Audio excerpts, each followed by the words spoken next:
Hello, this is Cassie and welcome back for another Brutus Monroe video. Today we're going to be using the Stamp Club stamp for July. Isn't that adorable? And we're also going to be using the stencil of the month. This is just beautiful too. We're going to combine those with some Simon Hurley inks and do some ink blending. And we're going to make not only a card, but we're going to make an envelope. So let's start with our card panel.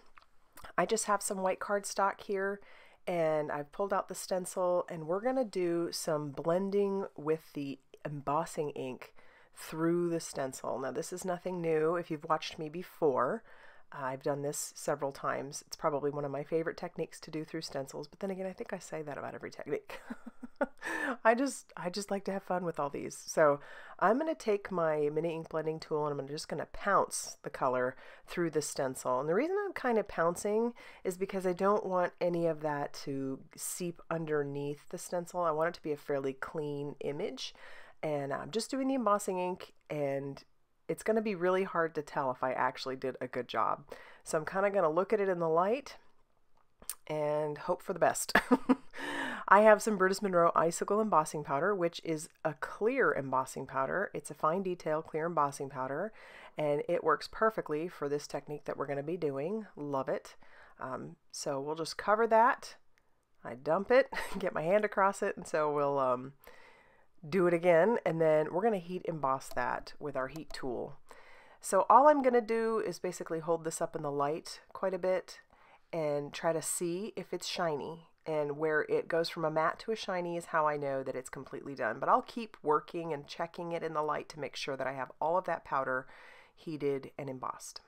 And when that's ready, then we're also going to pull out one of the color companion envelopes. This is an alabaster. They've got several colors, but we're going to take the alabaster one and we're going to do the same process. The difference is we're not going to do it all across the outside of that envelope, simply because we want to have room to write our recipient's address and also have the stamps that we need to mail it. So I'm just basically sticking to that lower left-hand corner, pouncing, and I don't want it to be a perfect image. It doesn't need to be. And once again, we'll take that Icicle embossing powder and do the same process. You can wipe away where you don't like, if you don't like where the embossing powder is, you can use a dry paintbrush and wipe that away if you'd like more organic edges. I'm not going to do that. We're just going to go ahead and heat this just the same way we did before, checking it in the light, making sure that it's melted. And when that's all melted, we're going to get ready to do our ink blending. I have some Simon Hurley inks. We're going to start with Sike. That is the yellow ink. And I have my ergonomic blending brush. These are now carried in the Brutus Monroe store. And I'm starting primarily with that color in the center. And I really like the ergonomic brushes for a lot of coverage. Like if you're doing an entire background like I'm planning to do, that's good for that. I like my smaller blending brushes or makeup brushes or whatever you might have for littler areas like this. And I'm starting with the lightest color and moving my way up, so that way I'm kind of lazy. That way I don't have to clean off my brush in between. So this next color is called Slippery When Wet. It's just a little bit deeper color, almost like an orange, but a very light orange. And then we'll go on to our panel and we'll work that color in. And then our final color that we're going to grab once we're happy with our Slippery When Wet is the traffic cone, which is a bright orange color.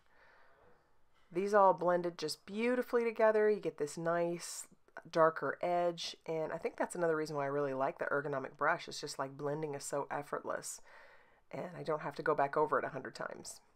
And then I'll take my blending brush one more time and just go around the edges of my envelope. And so this will leave plenty of room to write my recipient's address and name, and also the stamps to send it off. Okay, I'm going to switch gears here because I do want to show you how I clean off my blending brushes. Maybe I'll do a separate video this someday for those that miss it, but I am going to be using the very cool Blender Brush Scrubber along with my Squeaky Clean. I'll just spray some Squeaky Clean right onto my brush, and you can tell it kind of pushes that color away. And then we're going to hold that Blender Brush Scrubber. You can, I mean, I suppose that's meant to, you could put it down on top of your glass mat as well, but I'm just going to hold it like this and kind of scrub my brush all across that. It's got some different grooves in different areas on top of that Blender Brush Scrubber that gets into the bristles a little bit without ruining them. And then I'll pull in a microfiber cloth and I'll just wipe off my brush and Yeah. So this is great if you only have one brush or just a couple of brushes. I would love to, when money allows, sometime down the road, continue to get these because I really like them. And that way I can have them for different color families. But until then, I'll keep doing this process. And I'll also show you how you can do it for the blender brush. It's the same process, but you'll really get to see how much color was on this brush. And I need to do something like this in between simply because I'm not very good at cleaning off my brush just on a microfiber cloth. Now this will be wet for a little bit, so my suggestion is I hope that you're done with any of your blending before you move on to doing this. But yeah, if you're done blending, you can go ahead and do something like this process. And then to clean off your scrubber, you can either take it under some water, some nice warm water, or as I did, use my squeaky clean on it and wipe it off with my microfiber cloth. So easy enough, but yeah, it's a great way to clean off your brushes and then set those aside to dry. Love that product. All right, now we're going to move on with our card and our envelope. I'm going to ink up that Stamp Club stamp, which is this adorable little mouse sitting on some cheese. I've inked it up with some Raven Detail ink, and then we're going to color it with my Arteza Everblend markers. One of the things about the ink that I'm not very good about, as you can tell, is you should probably heat set it before you start coloring. I've noticed that with my Arteza markers, it kind of bleeds a little bit more than with my Copic markers. I'm not sure exactly why that is, but you can tell I do have some ink bleeding a little bit, but that's because I didn't heat set my ink before I started coloring. Or you could just walk away for a little while, whatever the case may be. But if you need to get coloring right away, like, I typically do, you may want to heat set it before you get started coloring. All right, now we'll move on to our little mouse, and all I'm doing, as I usually do, is I'm going lightest to darkest, as I did with the cheese. And so I'll put down that little that gray color to start with, and then I'll come in with one darker color, and it's significantly darker, but you can blend this out just using the lighter color. So once I'm done there, I will bring in that 251 once again and just kind of blend those colors out, and he's starting to look really, really cute.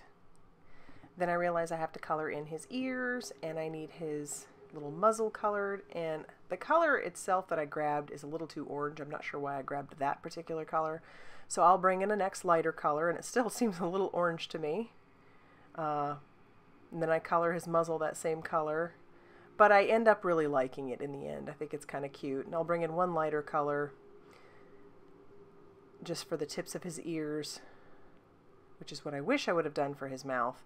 And then I forgot that I needed to color his tail still. So once that's done, I'm going to fussy cut him out. I'll even use my circle foundation dies and cut out a white circle from some white cardstock. Now I'm going to take some slate cardstock. I'm just going to cut that in half. And then I'm going to cut two small strips. I don't know, they're not even 1/4 of an inch. I just randomly cut them. And then I'm also going to stamp my sentiment on there. I wasn't exactly sure if I wanted it to be stamped in black or white, but I decided to start with the black and see what I thought of that. And once that was stamped down, I was actually pretty happy with that color, so I decided to stop there. And I'll use my guillotine trimmer to trim this down. And my favorite way to do it with the guillotine trimmer is just to line up the sentiment with the edge of the clear panel on top. That is how I found to be the easiest for me. Now we'll start attaching our little gray strips. I just like that because it brought out the mouse a little bit more, made him pop even that much more. And it was another nice neutral color to have along with the white. Because I feel like the white is just like a staple, but then you add a neutral to it and it really kind of grounds it. I'm trying to line this up on my glass mat, and I'm not going to trim that off just yet. I'll wait till everything dries. But I'll stick down my circle, and then I'll stick down my sentiment when I'm happy with, I think, how that looks. And I'm going to leave that, kind of hanging off as well, but we'll use our glass mat to line that up also. And then we're going to attach our little mouse. I thought about putting some foam tape on him, but I decided against it. We'll just stick him down. And then I'll flip these over and I'll trim off all the excess now that everything's fairly dry. And then he's ready to attach to our Not Your Mama's Heavyweight card base, so that I have cut down to 5.5 inches by 8.5 inches and scored at 4.25 inches.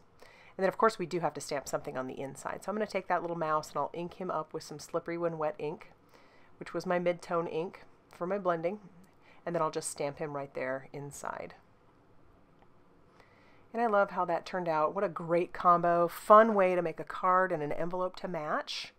So I would love to know what you think of that. If you want to leave that down in the comments section. If you liked this video, please hit the like button and subscribe if you have not already done so. And as always, I will see you very soon in another video. Bye, everybody.